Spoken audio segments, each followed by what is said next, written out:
I'm Rosemary Arneo, and we are here now with chapter 23 of On the Brink. That is right. Zach Grady, executive producer. Can you believe that? We have put out now 22 chapters of news, features, and media comment. And as we have planned all along, we have been developing a stable of really excellent commentators, people who are articulate and well informed, quick witted, and most important, very bold about saying what they really think.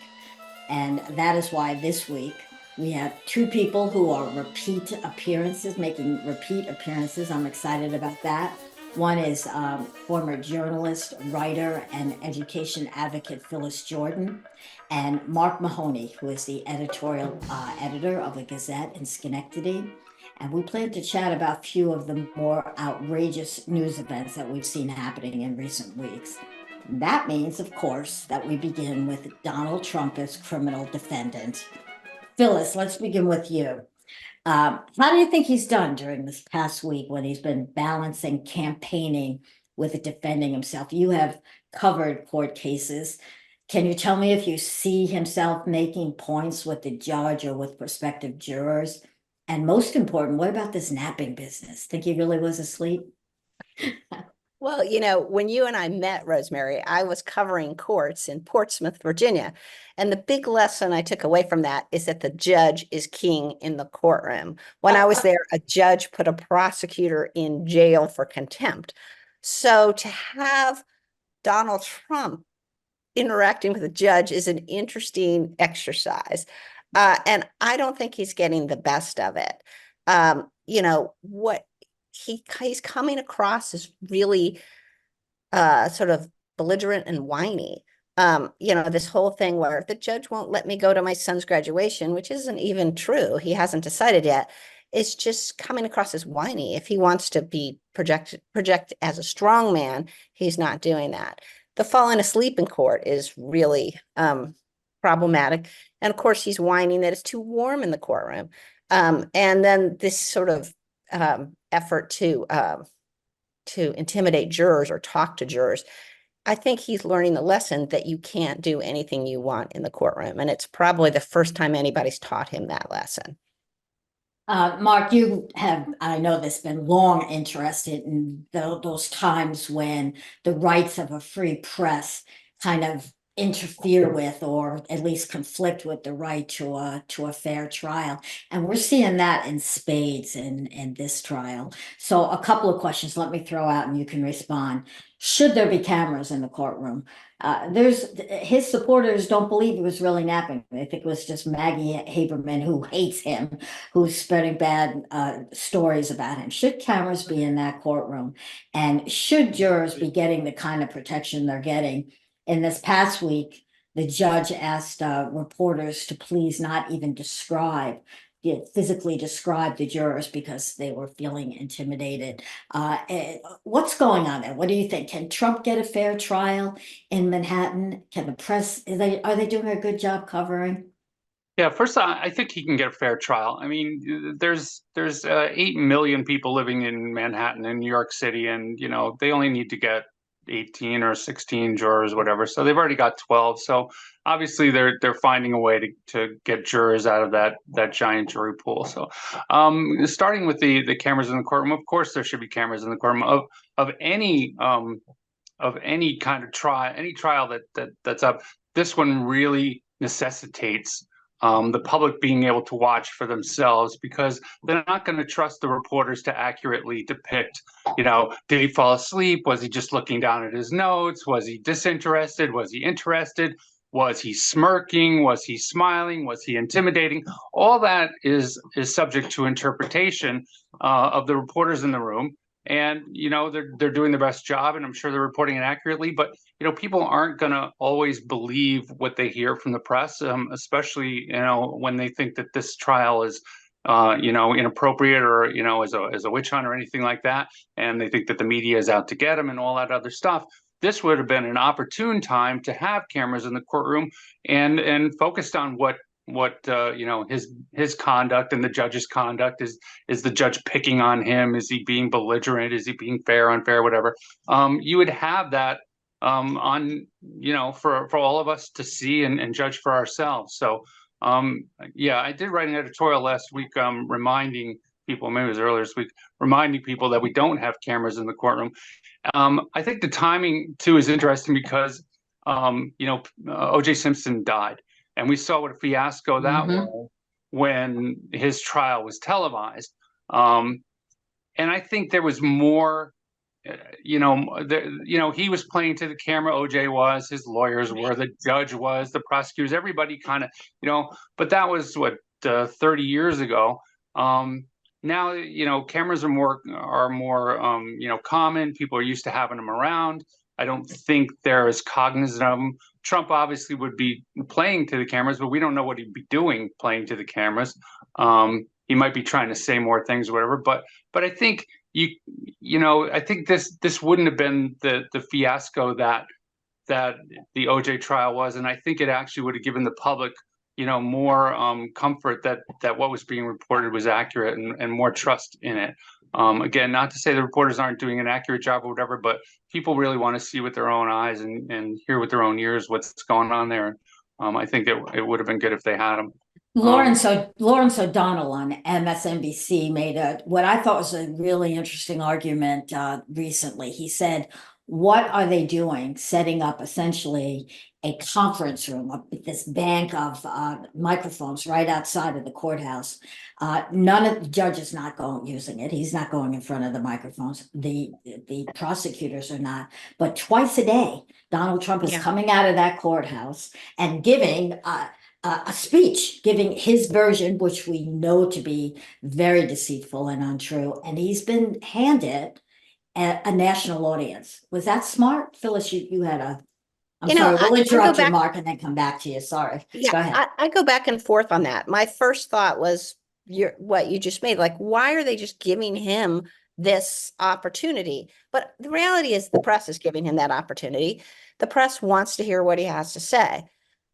But the second thing I think is what I've seen, and I haven't seen it all, but what I've seen, he's coming across as whiny. He is not coming across as a strong guy. He's coming across as, I'm annoyed that the judge won't let me do everything I want to do. I'm annoyed I can't use my phone in the courtroom. I'm annoyed I can't do this and that.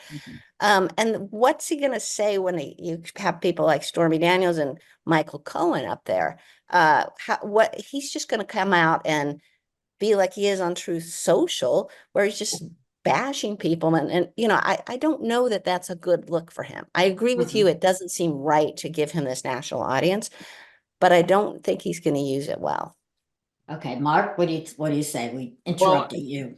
I think his whining is part of his, appeal. I think any complaint he makes, I mean, we might view it as whining and, being whatever, but, every time he complains about something, his followers, take it as a legitimate criticism of the court. When I think he was arguing about how he should have an unlimited number of challenges to jurors without, without cause. And, that's ridiculous. The court rules are what they are. And, everybody has to follow them. All criminal defendants have to. But when he goes on there and whines that he should be able to dismiss anybody he wants, the people that follow him aren't, always the most informed about court procedures and about, what's going on. So they're going to believe it. So all his whining, that we view as whining is actually him playing to his base. And I think that works. He seems to have, been behaving himself, to the most part. He hasn't given big speeches or anything like that, and the judge seems to be keeping control of the courtroom from what we've seen so far. What he says outside the courtroom, he's allowed to do that, and he's got a built-in audience. He's who he is, and he's going to do that. So let's go back to my other question about the jurors who are getting unprecedented protection. The judge very clearly wants an anonymous jury, and to me this seems dangerous. The reason that reporters want to talk to jurors is to find out what goes on in those deliberations, which are secret, and which press coverage has revealed problems in the past, inappropriate considerations, even harassment and bullying. And in a trial of Donald Trump, with all of the politics involved, all the witness protection, that sort of check on what goes on there seems even more important to me than usual. So should these jurors, do they need the protection? And what happens if they were to be treated? And the press has been, may I say, very aggressive. They're even now talking to people who have been asked to be jurors and have been dismissed. They're getting interviewed. It's crazy. What do you think? I think it's amazing that in effect we're using the same jury rules that we use for mafia dons with this don, and that these jurors are in danger from these MAGA people who want to intimidate them. So I think the media needs to step aside and let these jurors have their privacy and not try to get their details and not try to report their details and leave the jurors out of it, because I think this is going to be it's going to be tough enough. It's one thing to be a prosecutor and have people intimidating you and threatening your family, but to be just an ordinary citizen and have that happening. So I think the press needs to step back and give jurors their space and stay out of this, because I think it is a dangerous mission they're taking on, and they're doing it for the whole country. So we should thank them and protect them.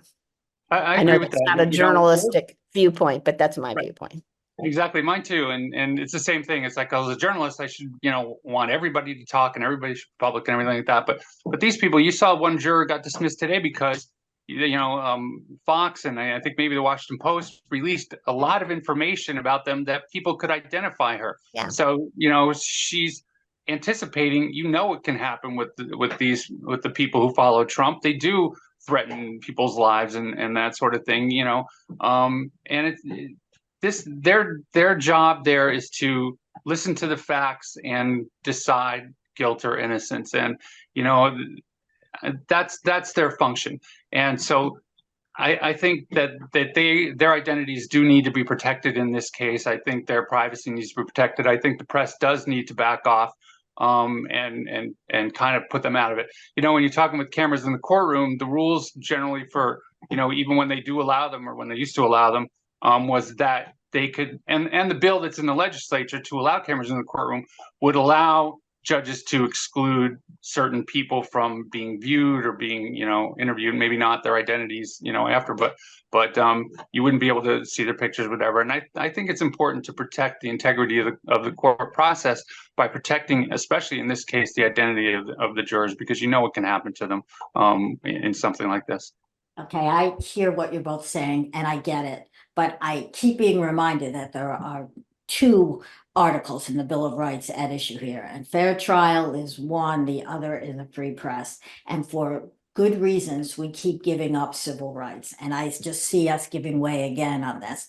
If reporters cannot talk to jurors and make up rules to protect them, I'm fine with that. But what we have now is they're just being totally excluded, and we are not going to find out what goes on in jury deliberations. We are not going to find out what jurors are thinking, and that is a loss. And I regret that. I want us to come up with some solution that's in between, that isn't just the press, as you put it, Phyllis, backing off. We need to take a break. This is going way too fast. We need to take a break. We'll be back in a minute. Segments of On the Brink can be heard weekly on the Hudson Mohawk Magazine. That's a feature of WOOC Radio 105.3 FM. The magazine is a volunteer-produced local news hour that airs discussion and debate about topics that affect our world. And we are interested in adding to that kind of talk.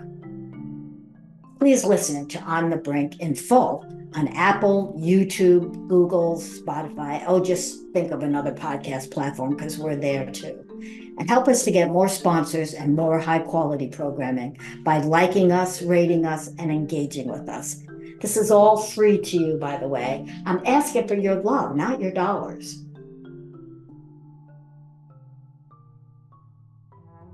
On the Brink is brought to you by the Donna Frank team of luxury property specialists at Berkshire Hathaway Blake Realtors. This team, once again, this year is winning all kinds of awards for record sales, and its listings have grown. This guarantees that future records are within their grasp. Donna is an old friend from my WAMC days, and I can vouch for her skill, energy, her real estate expertise. So check out the Donna Frank team on Facebook, or contact her at donnafed, DONAFED, at gmail.com.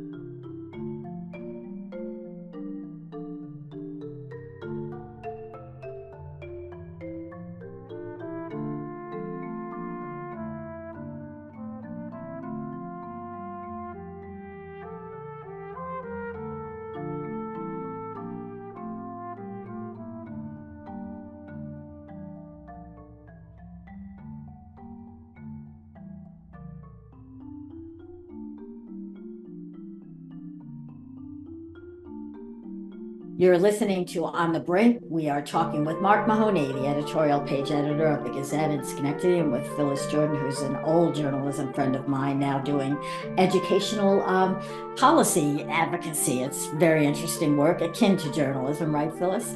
And we are skipping from one interesting topic to another. So here's my next question to you.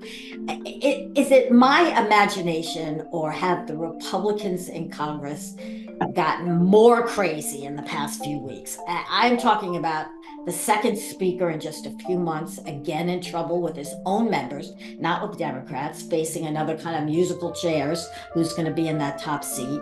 Margery Taylor Greene is being lauded on state television in Russia for stopping funding to Ukraine. And now she has asked for an amendment to a Ukraine funding bill that would allow for development of space laser technology on the southern border. That's like right out of science fiction. And there's more. I mean, we had a whole impeachment dance again, playing out in the House and then the Senate this past week. What's going on? Is this? I'll start with Phyllis again. Is this just chaos, or is there some sort of strategy in this nutty behavior? That's what I've been trying to figure out. I mean, some of it is chaos. I mean, some of it is some of these folks like Margery Taylor Greene really just like being the opposition, and they don't know how to govern. And a lot of the sort of vibe of the Republicans is anti-government. So why would you want to govern? So, but you need to govern. You need to pass a budget. You need to support our allies overseas. You need to do key things to keep the government running. So that creates a lot of chaos. But the second part of your question is it just chaos because these people are nuts, or is it chaos with a point? And the whole point of whether Russia has infiltrated Congress and has people either on their payroll or has some sort of compromising information on them is something I don't know, but it does make you wonder. And there are actually Republican members of Congress who have questioned that, especially with Margery Taylor Greene. But you have it beyond Congress. You have it with Tucker Carlson too. Like, what the heck is going on there? What the heck that, I mean, we are all of about the same age. Republicans are supporting Russia. Like, when did that happen? It just seems so contrary. And then you have the whole issue too of, are we going to have another House Speaker booted out? My bet is no. My bet is the Democrats will save him, setting up this extraordinary situation where a guy who believes the 2020 election was stolen is being kept in place by Democrats. So that is the chaos of our Congress. Okay, Mark, how about you? And then I'll ask Phyllis again about the impeachment, which is another whole thing this week. I think what happened was McCarthy put too much power in the hands of the fringe element of the party, and it let them get out of control. And that's where we are. Margery Taylor Greene, I don't think represents the majority of Republicans. You've seen you know, as she's kind of pushed this, and you've seen other Republicans sort of come forward now, you know, Mark Molinaro from downstate, among them, saying, you know, this goes too far. No, that's not something we want to do. And they're aware, one, of their responsibility, one, that the speaker has to, you know, compromise in order to get things done.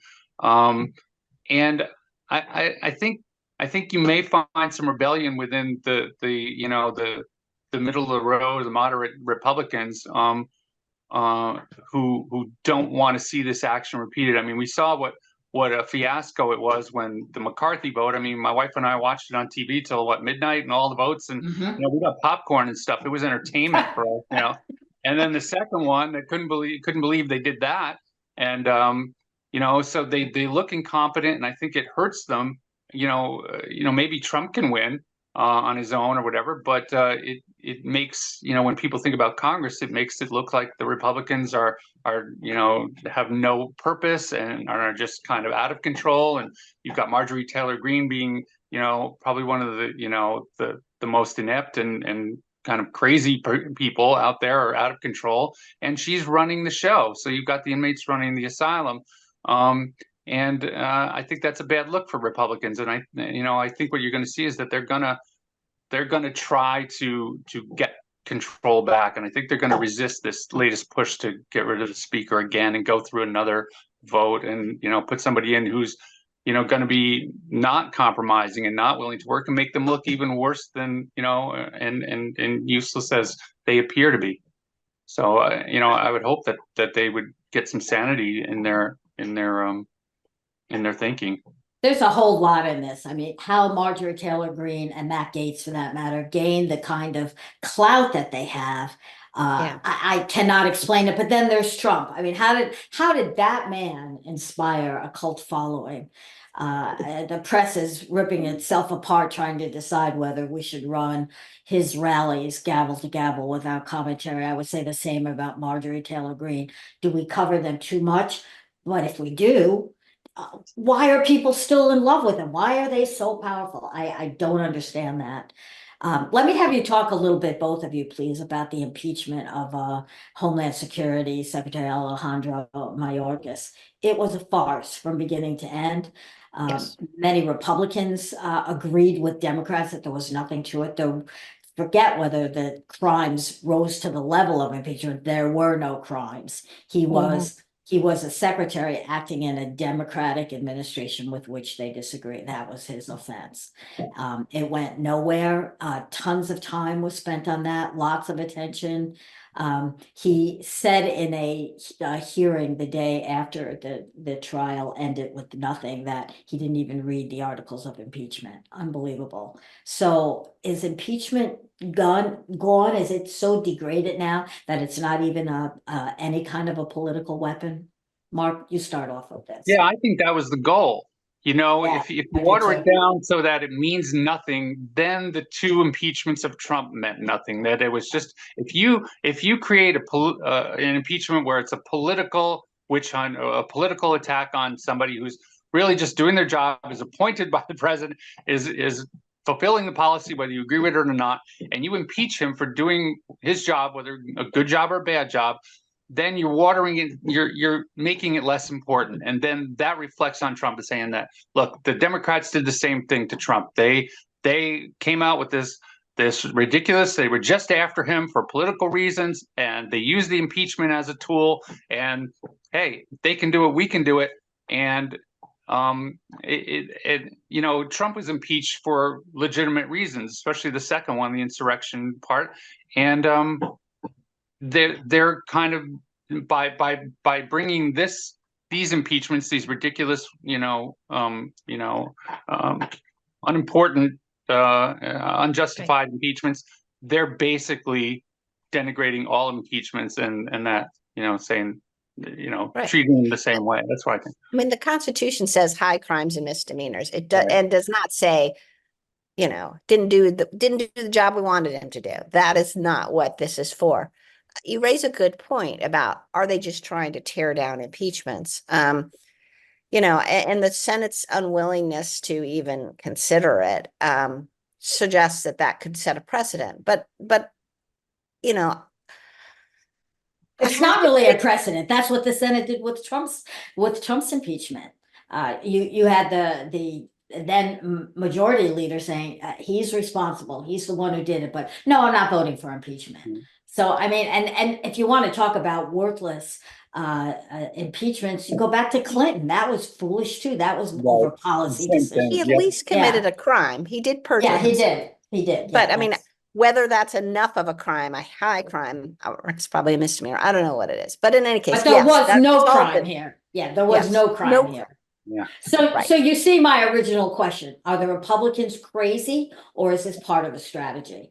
And yes, they have now taken out, I think, impeachment as a weapon of any kind of use. It's made, if Trump gets back in, he's stronger now than he ever will be. And there are other things they've done too. They have raised all kinds of questions about the validity of how laws are made, of how decisions are made in Congress. Don't you think they've done a lot of harm beyond just to themselves? yes. Yeah. Yes, I do. I mean, the thing that I question, and this almost goes back to what we were talking about Trump and his trial. Are there people like these reasonable Republicans who are just quitting Congress rather than deal with this stuff? Right. Are there people out there who are watching this and say, I don't want this for my country? You talk about his base. His base is not going anywhere. They're always for him. But I have friends who vote Republican, and they voted for Biden in 2020 because they had had enough of Trump. I see a little backsliding now, like, oh, I hate Biden. He's old, he's weak. Those people could go back to Trump because they don't like Biden. But to me, when they see this kind of behavior from Trump, when they see this sort of chaos in the House, I think that hurts Trump. I think that hurts the Republican Party. There are a lot of people in the middle. There are some moderate Republicans and there's a lot of independents. And I think these two things, the chaos in the House and Trump's conduct at his trials and the content of the trials when it gets started, are going to hurt the Republican Party. I think that's true if the Democrats articulate it. And I don't think they've done a good job kind of pointing out what's, the craziness of this. How Trump undermined the border law that they had worked so hard that Republicans had got it so much in there. I think if they want to win the congressional seats that are up and the presidency, I think they're going to have to convince the people that are on the fence or the people that were going back and forth or people, who supported Trump and then only voted for Biden because they hate Trump, they're going to have to make a strong case. And they have one, but I don't think they've articulated it yet. And if they don't, I think the Republicans could get away with the nonsense that they're getting away with. Yeah, that's a good point. I think my concern on all this is beyond the next election. I think I agree with everything you said, but when I talk to young college students, which I do, of course, now every day, I'm seeing this great disillusion. And it reminds me so much of what I heard from young people in Bosnia, which is politicians. Oh God, no, I don't want to be one of that. I'm an honest person. I'm a serious person. I want to be a politician. And that means we're losing all kinds of talent and ability in the future that we really need. But Rosemary, you're you're a little bit older than me, just a little bit. Your generation. You're never coming on again. You called me an old friend. Your generation was the hippies, the flower children, we hate all politicians. And here you are, years later, still fighting the good fight. I don't know. I don't see enough people like that. I talk to students about that. Like we went into journalism after Watergate, and the whole idea was we were going to change the world. We were going to fix all this bad stuff. If I were starting out again now, I would not go into journalism. I would go into politics. They can change the world. So can lawyers. They can change it for ill or for good, but they have an impact. I'm not sure it's journalism anymore. And I'm afraid we need to take another break. Karen's Place has got a deal for you. Owner Jenny Dewar, who is a friend and who has been on this podcast in the past, is offering a special discount to would-be renters who mention On the Brink when they make a reservation. Karen's Place, I know you've heard me tell you about this, is a magical 8,000 square foot mansion in a wooded glen near Bennington, Vermont. Honestly, I'm going to say the same thing in the fall. I'm warning you now, but here we go. You could not pick a better time of year to schedule a family reunion than right now. Not just family reunions, parties, company retreats, even just a restful weekend away. It's an explosion of budding trees, colorful flowers, all these scampering creatures in the trees. It's really just breathtaking. So look up orchardairllc.com. That's orchardairllc.com. You'll get photos, pricing, availability, and you'll also see that I am not exaggerating about the coolness of this place. Well, I have to tell you that the Stoners are back from shooting the solar eclipse. They have added new photographs proving this to their collection on nature logs. Denise and Scott Stoner are naturalists and photographers local to the Albany area. Eclipses have become one of their specialties. This is the one in April was their third set, the first so close to their home. They had originally planned, I think I told you about this, to head out to Texas where they expected clear skies. When clouds started moving in, they ditched those plans and hightailed it instead to New England. It's quite a great travel story, but it was successful. They did capture the eclipse. And on naturelogs.com, let me spell that for you, naturelogues.com, you can see the proof. There are new pictures as well as their collection of amazing old ones. And you can buy note cards, prints, and other specialty items there. Thank you for checking them out. You won't be sorry.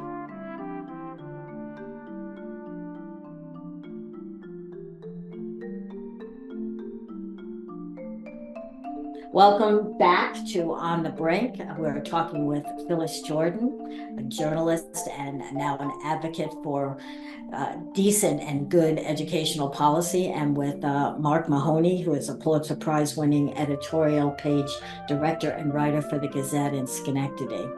And we have a whole bunch of news. I asked them on for this episode because it's unrelated, but all this news is breaking out that I just really wanted to hear smart people talk about. So one of those stories in that category is the Yuri Berliner scandal going on at National Public Radio at NPR. If I can set it up here a little, and then I'll ask you guys to make sense of it for me. He is a longtime writer and editor at NPR, and he apparently is quite disillusioned. And he came out in a conservative publication. There's questions about how well his piece was edited, but he came out with basically a screed talking about how NPR over the years has given up on its mission to present good and fair news to everyone. And it's now woke, essentially, super liberal, really progressive, and distorted in the way it covers things. Since it came out, NPR first disciplined him. They suspended him, which also garnered criticism because, you know, if you can't be a journalist and air dirty laundry and ask questions, what kind of a journalist are you? And he then has now resigned from NPR. He has gone from there. It'll be interesting to see where he resurfaces next. So the debate over this has been whether what he said was true, whether NPR is a mess, and if wokeness is the problem, whether you should criticize your employer in public. Imagine someone criticizing NPR in public. I can't think of anybody else who would have done such a thing. Anyway, whether he should have done that, whether the audience and the place that he did it was right, and if he did have complaints, what he might have done instead. So can I hear what you both think of it, what you know of it, and what you think of the scandal? Phyllis? Well, you know, I have a lot of respect for Yuri, and I feel like I read his piece. I feel like it was wrong in ways large and small. Small are things like, and this was somebody, Steve Inskeep or somebody pointed out, you know, they said, we interviewed Adam Schiff 25 times talking about Right. Russian collusion.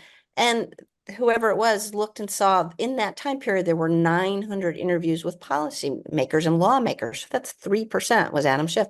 But the bigger point, one of the points that Berliner makes is that, we wrote all this stuff about Russian conclusion. And then when Mueller found there was no conclusion, we ignored that. I'm like, Mueller didn't find there was no collusion. He had 200 pages of connections to Russia. What he could not prove was a criminal conspiracy. And but there was certainly collusion. There were certainly connections between the campaigns, things like that meeting at Trump Tower, things like Paul Manafort giving poll results to the Russians, so that's all laid out. So I would say his supposition that the Russian collusion was a bust is wrong, and his details are wrong.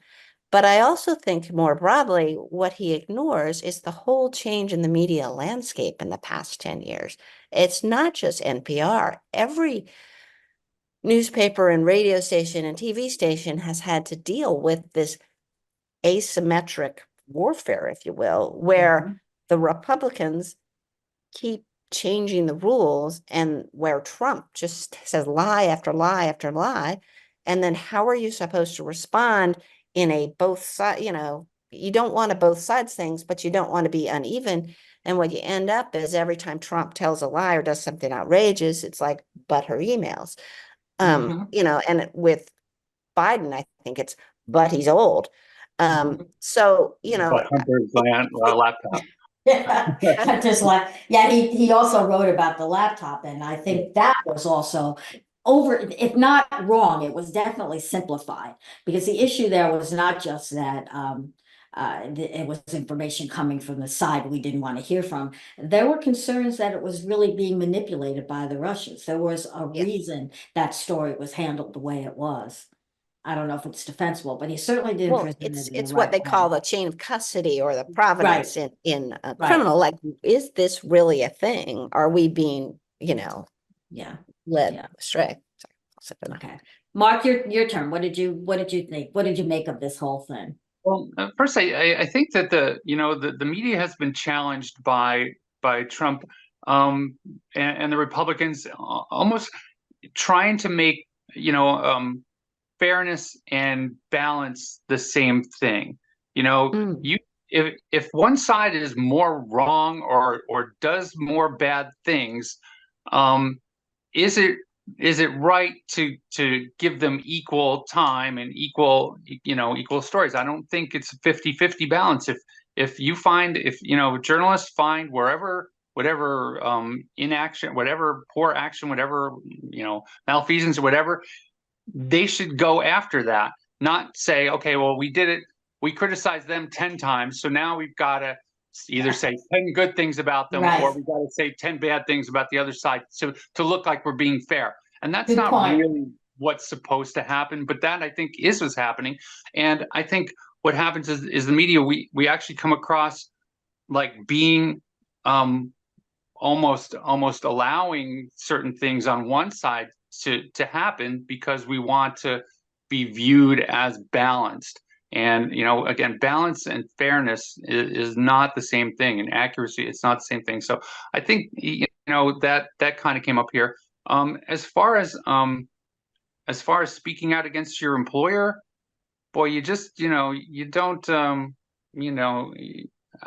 me, I think that was, if he was going to do something like that, he said he tried to change the culture from within and no one listened, so he felt like he had to do this. Then you quit, and or I don't think that's appropriate what he did, the way he did it, going to a separate media outlet and kind of being a whistleblower on his own organization that he worked for. And I think he should have been fired. I was surprised that he wasn't. He was disciplined without pay for a week. I think that's the employers don't owe you anything. And I think that the other thing is, I think that NPR started to respond and probably were pushed into doing more to criticize, to look more into what he was saying and whether some of the things he was saying was accurate and whether there was room for improvement. So, maybe he did a good thing by raising this, in the big picture. Mhm. I don't think it was the right thing to do or the right way to do it, as long as he was employed by them. So, I guess we'll see what comes out of it. I don't know. Yeah. Okay. So again, I have a slightly different take on this because it was a certain amount of courage. And this is not just any employer. This is not like speaking out against, I don't know, GE it's a public entity. It gets government money. And at National Public Radio is supposed to be different than even privately owned media like the New York Times or the Washington Post. And he was right to make the criticism public, I think, and to act like a whistleblower. Now, the fact that his arguments were Flawed. questionable. Yeah, the stuff that Phyllis pointed out, and there's other things that we can talk about. I mean, in my classes, we're going to go through it line by line. He did the worst of what he's complaining about in contemporary journalism, which is to take one side and inflate their arguments and to downplay facts on the other side that would give it real balance, not the fake balance you're talking about. He did exactly what he accused NPR of doing. So I don't approve of that. But there has to be room, I think, for the media to criticize itself. We're in a tizzy in it. Why is this such a big story this week? It's because whenever the media criticizes itself, we're now part of this national dialogue. It's become another culture war thing. If you're Yeah. right wing, you love this story. Makes NPR look bad. I do think he had the option. I mean, what he was disciplined for was not seeking permission to publish this in another publication. Now, the question is, would they have let him? Maybe Of not, course not. but Yeah. he could have done that. I mean, it comes across as a little bit entitled that you think you can just write a 3,500 word essay bashing your employer and you have no consequences. It's like these kids who are upset when they do civil disobedience and they get arrested. That's kind of the point. So, you know, that's how I feel. I actually think he expected to, and of course the fact that he resigned soon after this all broke out, I don't think he expected to stay. Yeah. Really, I don't think it was entitled. I think he did an outrageous thing because he wanted to call attention to something that he doesn't like. Well, I think the media should be critiquing itself all the time, and we Yes. do critique ourselves all the time, and we don't do it, publicly. But a lot of people just don't know what goes on behind the scenes. You guys obviously do. Is that you're always questioning, even an editor's questioning: Are we being fair? Did we get enough sources? Have we investigated this enough? Has this question been fully answered? Or has this source been fully vetted? We're kind of self-correcting all the time. And that's something that the public isn't aware that goes on. We're always questioning ourselves. As far as the bigger picture, yeah, I think it's okay for somebody from outside could easily criticize NPR for being liberal or being woke or being too far on this side or too far on that side. I don't know. We do criticize ourselves in the press out loud. I'm thinking of Jason Blair. That was 20 years ago. But the New York Times ran pages of investigation into how he plagiarized and made up stuff. And we actually make ourselves look worse than we really are to the public. Yeah, I mean, we run, our letters to the editor, we run criticisms of our paper all the time, our editorial policies that tell us we're a left-wing liberal rag or this or that, or, we don't run enough of this. And, we let it go. We let them have their say. I don't usually, very rarely do I counter or even correct somebody unless they're blatantly wrong about what we've done. But, we invite criticism of ourselves all the time. And those of us in kind of management positions or whatever, we take it seriously and we take it to heart and we do question. So do you think NPR is too woke? Let me ask it right outright. I'm not a fan of that term. I just I'm not. Honestly, I won't answer the question because I don't actually know. You have to answer the question. Do you think that they present? I do all kind of stuff, but I don't know the answer. I don't like to give one. A lot of people do. NPR is more balanced than, say, MSNBC or Fox. You know, it's not the most doctrinaire of outlets. I think it does tend to be liberal, but I do think liberal is a part of being liberal is questioning and being open to things. And that's what journalists are. That was another point he made, that he looked up and 95 of the 95, he had 95 or 98 employees in DC, and that all of them were registered as Democrats. As I said, journalists tend to be liberal because they're opening, they're questioning. But B, as I live in Washington, D.C., there's no point in registering as Republican in Washington, D.C. You have no control over your government if you register as a Republican, because all the decisions are made at the primary level. There are not enough Republicans for it to even make a difference. So even if you're a Republican, you register as a Democrat so you can decide who's going to be mayor. There, I had my little voters rant. about But the things that way in a Republican district, registered as yeah, Republican, and clearly wasn't, because there was, the Democrats had no voice at all. It was either the election was the primary between the two yes. Republicans, and then the Republican would win and go to the general election and win. I So just that don't think right wingers have any loss of voice or are silenced in this country. They have a whole kind of separate infrastructure of Yes. media, for one thing. Why is there not liberal radio? We don't have that. Right wing does. And I think newspapers go above board to put in voices of conservatives. I hate the conservative columnists in the Washington Post, for example. And they're there no matter how thin their arguments, how badly written, those columns stay. And the same is true for the Yes. Times Union and the Gazette in the Albany area, Mark. You have to admit it. We have to do it. We have to give the other side. I think woke is not the issue. It's trying to cater to conservatives who have wacko ideas that we've just spent the last hour talking about. I think And too I'm that with our Mark. job is to expose points of view and make people aware of points of view, whether they're crazy or not. Sometimes this is what the Margery Taylor Greene, you can't not report on something Margery Taylor Greene is saying, even if you think she's an idiot and she's insane and she's power hungry and she doesn't know what she's doing, whatever. But she's a leader in that group, and she's making decisions that are affecting how Congress operates, and you can't ignore those. Whether the press made her powerful. Did we have to really cover her? She was a do nothing, marginalized first term congresswoman, and everything she said was on our front pages. We did that. Well, the same is true on the liberal side with AOC. I mean, we spend a lot of time on her. It is maybe the press's problem. But Extremists, we do it to. In New York, we had a guy from New York City.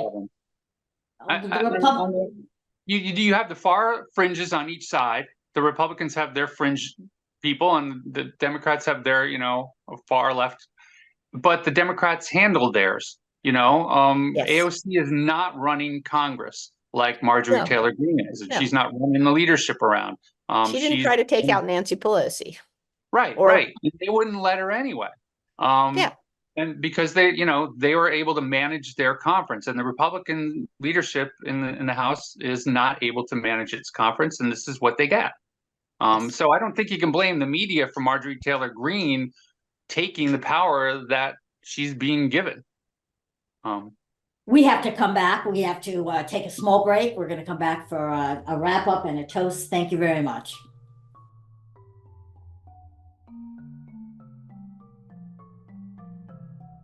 The Apple Barn and Bake Shop is opening for business again this weekend, April 20th.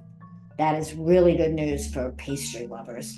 It's also the day on the 20th of the Maple in April event. From 10 a.m. to 5 p.m. you can shop in their indoor market. It's going to be filled with all kinds of maple-inspired stuff, from syrup to candy to candles. I don't know. It's all locally sourced, and it celebrates Vermont's heritage. That's what the Apple Barn is all about. You can, of course, still buy, as always, the barn's legendary pies and donuts. And then you might want to stick around for a post-festival silent disco. I'm not exactly sure what that is. They say it's something unique, embodying the spirit of community, sustainability, and celebration. I am in. More details can be found on the Apple Barn's Facebook page.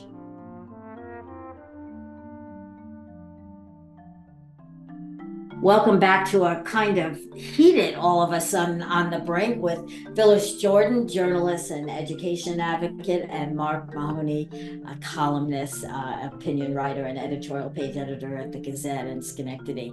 Any final thoughts on extremism, the role of the press in promoting them, in Republicans taking power? We talked about a lot of things today. Phyllis Jordan, what do you think? Well, I want to echo something Mark said about the phrase woke.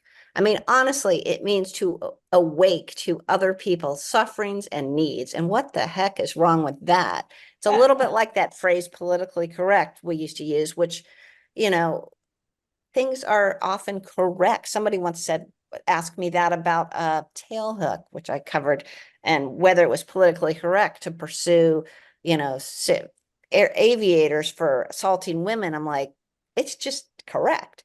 So that's how I feel about woke. And I think to the extent that we can take it out of the vocabulary, we should. So actually, I want to jump in here because that's not what woke means. Woke is a term that was used in the African American culture for years that was stolen by the conservative party. Woke is a term that African Americans use to stay aware of your surroundings, know what is going on, because years and years, the government, the culture, and society had been basically putting the African American culture playing at a difficult level, a more difficult level, 400 years of slavery and then redlining and everything else. So no, it was something that African Americans, that Black minorities use to stay aware of what's really going on, pay attention and stay awake because people are trying to get one over behind your back. And then, like all terms that African Americans and the Black culture uses, white people took it from them, ruined it, stole it, destroyed it, and made it something that they don't want to use anymore. So unfortunately, people don't know what the meaning of woke is. They just want to throw it out and say it and use it at the same way that people don't really know what fake news is anymore or what a game changer is anymore, because we use it in every single thing we say and do and report.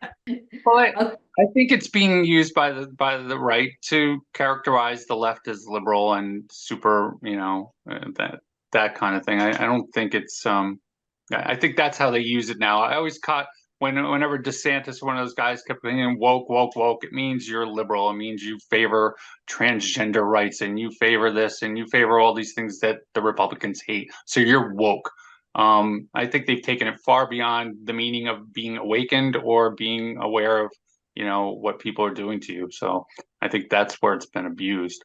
I think the craziness is, it's part of life in this country. And I think, we've managed to survive 240 something years. And I'm confident and I'm hopeful at least that the cooler minds will prevail and more reasonable minds and intelligent people will come back. So I'm just hopeful for that. As for the media, I hope we've learned our lessons from where we made the mistakes of maybe giving too much attention to certain people and not giving enough attention to some of the things they've done, and adjusting our reporting accordingly as we go to the last 6 months of this election. So I'm hopeful and fingers crossed.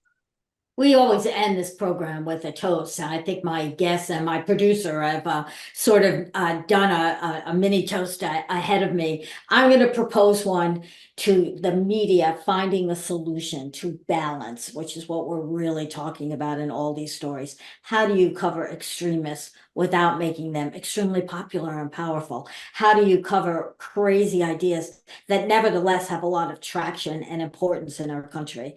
How do we cover an election in a way that's fair to all of the candidates, including the third-party candidates who are making complaints these days too about how we cover them? Have we learned the lessons of covering Donald Trump, which was the beginning of this amazing bifurcation and polarization that we're dealing with now? I think all of our stories today really hit on those themes, and I appreciate your being here to talk a little bit about them. Thank you.